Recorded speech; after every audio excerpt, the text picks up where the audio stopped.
All right, gentlemen, we're starting probably the most difficult part of the chapter we're on here. So I'm going to record a Zoom video for you wearing the green Clover Hill, support the Clover Hill house. And we're competing on Tuesday. So I got to support the boys in the house. Anyways, the lesson we're working on today, let me share the screen with you, is 4.5, day 1 of 2. So let's fill in the blanks together here. Some simple stuff. Bedmass describes the order of operations. Okay, I know this is chicken scratch because I'm writing on the back of a screen, but at the same time, the nice, clean, neat, organized answer keys are on EDSB. A symbol used to represent a value that can change, right? If something can change, it can vary, which means it's a variable. There you go. An expression with a fixed value, the fixed part that doesn't change, is called the constant. A mathematical statement that says two expressions are equal is called an equation. You can pause the video here if you'd like and see if you get the rest of these right, if you're doing this on your own from home. For the numbers 3, 4, and 6, this is 12. That is the lowest common multiple. I'm just going to write LCM for here. Numbers such as 20, 21, 22, it's one after the other. The proper term for that is consecutive. They're consecutive numbers. Right? If you won consecutive championships, you won last year's championship, you won this year's, you win next year's, you've won consecutive championships, like Clover Hill is going to do on Tuesday. Okay. This means the same as a solution for an equation. The solution is the root of the equation. Okay. Right. And the learning goal, basically the learning goal, guys, here is that you can solve problems with algebra using more than one method. Okay, so many problems could be solved using different methods. Here's where it gets challenging. Okay, and I try to break this down for you. What I'm going to do for you is we're going to have an acronym to use, LES. I'm actually going to change this to a T, LEST, and we're going to call it therefore, the therefore statement. Okay, so LEST, lest you forget, like Remembrance Day, right? Lest we forget. LEST. It's let statement, equation, solve the equation, and write your concluding or therefore statement. Okay. So when we're starting this off, we want to write a let statement. I don't know if I can get my cursor to come over here. There we go. All right. So in this case, we're talking about a Jaguar. A Jaguar traveled 1.2 times as fast as a Mercedes. The difference in their speeds was 24 kilometers per hour. So the Jag is traveling faster than the Benz and the Mercedes, and the difference is 24 kilometers an hour. Well, if the Jaguar is traveling faster than the Mercedes, then it's traveling 24 kilometers an hour faster than the Mercedes, because the difference in their speeds is 24. This one minus this one. Now, we don't know if the Mercedes is traveling 100 and the Jaguar is traveling 124. We don't know if it's 76 and 100. We don't know what the speeds are exactly. We just know there's a 24 kilometer hour difference between the two. So here's how we use the algebra and the equations, everything we've learned up until 4.5 to solve this. The first thing, we're going to use variables. So when you're using variables and you're solving word problems using variables, you have to let the people know reading this what your variable stands for. Is X the Mercedes and Y is the Jaguar? Is Y the Mercedes and X is the Jaguar? Is J for Jaguar? What are you doing? So I'm going to make this a little simple. X and Y are the go-to variables very often. So I'm going to say let X represent the speed of the Mercedes. And then I'm going to try and get my cursor there. Let. Now, if we know the Jaguar, so watch here, it says the Jaguar traveled 1.2 times as fast as the Mercedes. Okay, 1.2 times as fast as the Mercedes. If the Jaguar is traveling 1.2 times faster, it's 20% faster. But there's multiple ways of solving this, right? Because you know that the 24 kilometers an hour represents a 20% increase in speed. But we're going to use a different way. We're going to use a different way of solving this. And We can look at other methods if you like as well. But for today, this is what we're doing. So if the Jaguar is 1.2 times as fast as a Mercedes, then we're going to say that 1.2x represent the speed of the Jaguar. I'm going to space this out. So it's like that. Let x represent the speed of Mercedes. Let 1.2x represent the speed of the Jaguar. Okay, now we know what they're standing for. Just gonna move that cursor down there for a second. Okay, now we have to come up with an equation. How are we supposed to come up with an equation that we can solve for x with? Okay, well, we know that the difference in their speeds is 24 kilometers an hour. We know that that 0.2 extra that the Jaguar has really is the 24. So here's how you write that with math. We know that 1.2x minus, now I want to say 1x, which is really the Mercedes, but we don't write the 1. So it's really 1.2x, this speed, right? Remember that represents the speed, minus the Mercedes speed. So the Jaguar speed minus Mercedes is 24. We're not going to write kilometers here. We don't want multiple variables. We want to use x, okay? Well, what is 1.2x minus x? It's 0.2. So we know that that 20%, that 0.2 is really the 24 kilometers, right? Now you divide both sides by 0.2. You don't have to do what I'm doing in the pink here. That part is assumed, but if you need to, you can. And you end up with 120. So therefore, 1.2x is equal to 1.2 times 120. Okay, so that means the Mercedes was x, so that's 120. The Jaguar is 1.2 times that, so it's 144. The math is pretty simple, right? Because if it's going 120, he's got to go 24 kilometers an hour faster, but we're showing our work. So then we want to put a therefore statement in here. Let's see if I can get this to type for me. Be nice. Therefore, the speed of the Jaguar is 144. And here's where you put the kilometers per hour, and the speed of the Mercedes is 120 kilometers per hour. I want to get that. There we go. And period. Okay. There we go. That's how we show our work. Let's try the next one. The sum of two consecutive numbers. The sum of two consecutive numbers is 681. Remember from the first thing we did in the worksheet, consecutive means one after the other in a row, right? So you could take a look above for consecutive, like 20, 21, 22, those are consecutive. In this case, we're talking about the sum. So let me just highlight that because there's some keywords here you want to take note of. The sum of two consecutive numbers is, right, in math, is means equal, 681, okay? And it says provide an algebraic solution for full credit. That means you can't use guess and test. Okay, you've got to use what we're doing. Let statement, equation, solve the equation. And I told you you can call this your therefore statement. I'll put the 3 dots there. Those 3 dots mean therefore. And for those of you who didn't know, the upside down 3 dots means since. Since this is true, therefore that must be true, that kind of thing. So the 3 dots in a triangle formation is therefore, the upside down triangle formation is since.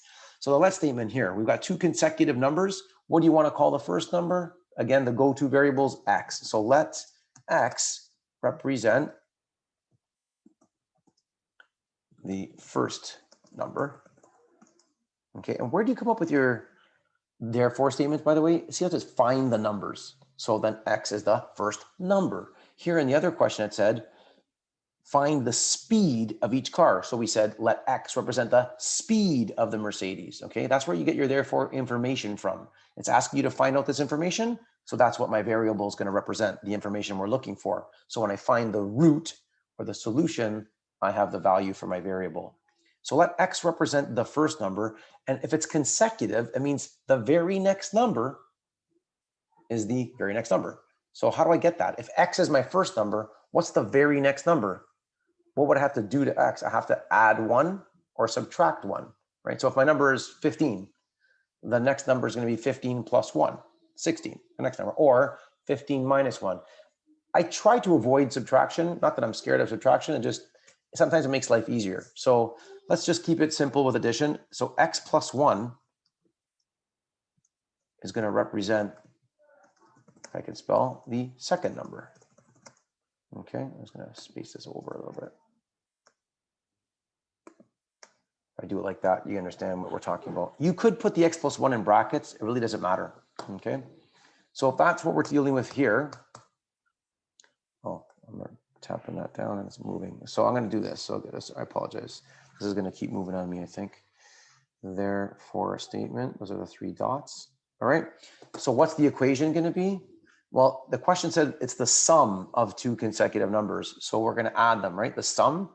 So we're going to say, let me get this, x plus x plus 1. Again, if you put it in brackets, and the very next step, you would drop them, right? There's an invisible 1 there. If you multiply what's in brackets times 1, it's itself. So in this case, it's a waste to put them in brackets. It's really not a waste, but it's just not necessary. And the sum is 681. Now, this is just old school, like you've been doing all along. Simplify by collecting like terms. So I know x plus x are like terms, and I get 2x plus 1 equals 681. And then bring the 1 over, switch teams, change jerseys. He goes over and becomes 2x equal 681 minus 1. So 2x equal 680. Divide both sides by 2, and x should equal 340. Okay, so then you know x plus, if x is 340, then x plus 1 equal 340 plus 1, which is equal to 341. We have to do a little therefore statement. So therefore, the consecutive numbers, or the numbers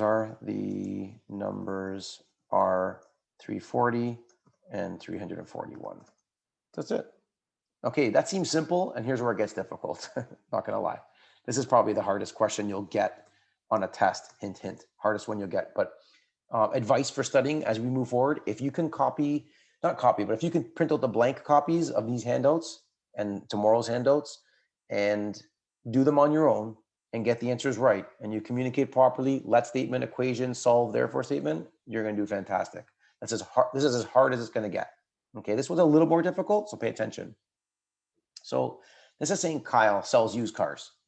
Kyle sells cars, great, used cars. He's paid $22 per hour plus a 3% commission on sales. So 3% is going to obviously be important information for us to solve this. $22 an hour is important. What dollar amount of car sales, here's where our therefore statement's coming from, don't forget, right? What dollar amount of car sales must he sell in order to earn $2,980 in a 40-hour work week? So it's asking us. So please understand the question first. This guy, Kyle, sells used cars. If he works for 1 hour, he gets paid $22 for that hour. If he works 2 hours, he gets paid $44, 22 times 2. If he works 3 hours, it's 22 times 3, or $66. Plus, he gets 3% on what he sells.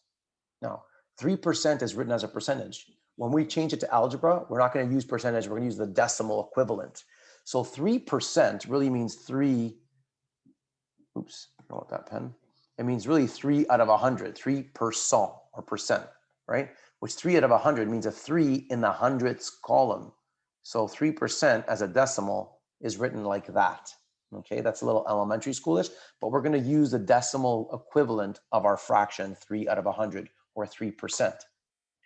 So Kyle sells cars. Now they're telling us that Kyle, so for example, let's say Kyle sold $100 worth of cars. That's a pretty cheap car, maybe a Hot Wheels. But if he sold $100 worth of cars, he'd make, let's say he worked an hour, $22 for the hour, and 3% of the $100. So he makes $3.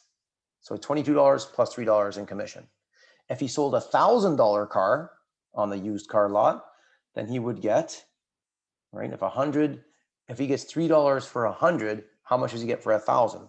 He gets $30. So 30 is 3% of 1,000. 300 3% of 10,000. So if he says $10,000 worth of cars, he gets $300 plus however many hours he worked, he gets $22 for every hour. But Kyle knows, I don't know why, but he knows he has to make 2,980. Maybe he's trying to propose, he's got to buy a ring. I don't know. He's got a debt he's got to pay, whatever. He's going on vacation, but he needs to make 2,980. And he knows the boss told him he can work 40 hours this week. So he knows for those 40 hours, he gets $22 per hour times 40. But what else does he have to make? Sorry, he has to, there's a difference, right? The $22 times 40 is not going to cut it for his salary, because $22 for 10 hours is $220. 20 hours would be double that, 440, and then double that would be a 40 hour, so $880, I think, if I did the math right. $880 is just what he makes for the hourly wages. He still has to sell a bunch of a high volume, dollar amount of cars in order to make 3% on that and get his earnings to 2,980. So let's see how we're going to do that. The first thing is we're going to say, let X represent the total dollar amount, because it says what dollar amount of car sells. So I'll say the dollar amount of car sales that Kyle must sell, right? Again, that could be $10,000 worth of cars, $20,000 worth of cars, right? To make his 3% commission plus $22 an hour for 40 hours, and he's got to make $2,980, $2,980. Okay. Now I'm going to use something. I'm going to say also here, you don't have to do this one. Let E represent Kyle's earnings, because I'm going to use that in my equation. And we know H is a common one. You really don't have to write this, but just so in case anyone has trouble understanding, I'm going to put this here just in case. Let H represent the number of hours worked. We know it's 40. Okay. So if I'm going to come up with an equation, though, if I really want to figure out his hours, earnings, I don't know if I could bring that up here. Maybe you can. Maybe not a good idea. Okay, so his earnings are going to equal $22 per hour, right? 22H plus a 3% commission on car sales. So 3%, remember, he makes decimal 0.03 of in math means multiplied by, of X. X is the X could be 10,000, it could be 20,000. So $22 an hour plus 3% of X. Okay, this is big. If you can get to this part of the equation, you're pretty much good to go. So we know his earnings must be 2,980. So we're going to say 2,980, okay, equal 22. And the question told us that he's working a 40-hour work week. So the only thing we don't know is X. The rest should be solving equations, right? So I'm going to add that in here, plus 0.3X. We're going to say 2,980 equal, I believe it's 880, yeah, 880 plus 0.03X. You could probably skip a couple of steps here, guys. I just want to show you, for those who are struggling or might find it difficult, we're going to switch teams, change jerseys with this guy.